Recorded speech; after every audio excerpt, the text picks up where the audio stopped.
ការស្រោចស្រពដោយប្រើប្រព័ន្ធបាច់សាច់ Sprinkler Irrigation មានសារៈសំខាន់ណាស់សម្រាប់វិស័យកសិកម្មពិសេសសម្រាប់ប្រទេសដែលមានបញ្ហាទឹកតិចឬចង់ប្រើប្រាស់ទឹកឲ្យមានប្រសិទ្ធភាពអត្ថប្រយោជន៍សំខាន់មានដូចជា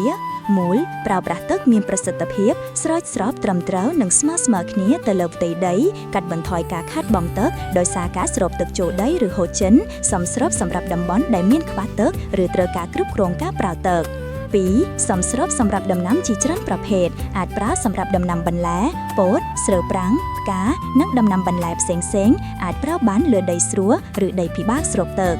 3គ្រប់គ្រងការស្រោចស្រពបានងាយអាចបើកបិទឬកំណត់បរិមាណទឹកតាមតម្រូវការកាត់បន្ថយកម្លាំងពលកម្មដោយសារមានការដំណើរក្រុមប្រព័ន្ធម៉ាស៊ីន4ការចែកចាយទឹកស្មើគ្នាជួយឲ្យដំណាំទទួលទឹកស្មើគ្នាទាំងទីតាំងខ្ពស់និងទីតាំងទាបជួយបន្ថយបញ្ហារដូវប្រាំងឬការរីកលូតលាស់មិនស្មើគ្នារបស់ដំណាំ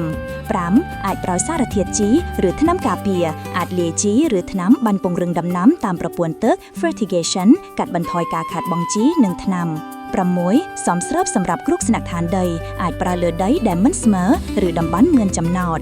7កែលម្អសុវត្ថិភាពដំណាំការស្រោចស្រពអាចជួយបន្ថយសីតុណ្ហភាពដីនិងដំណាំអាចជួយការពារដំណាំពីការត្រូវខ្យល់ក្តៅឬសីតុណ្ហភាពខ្ពស់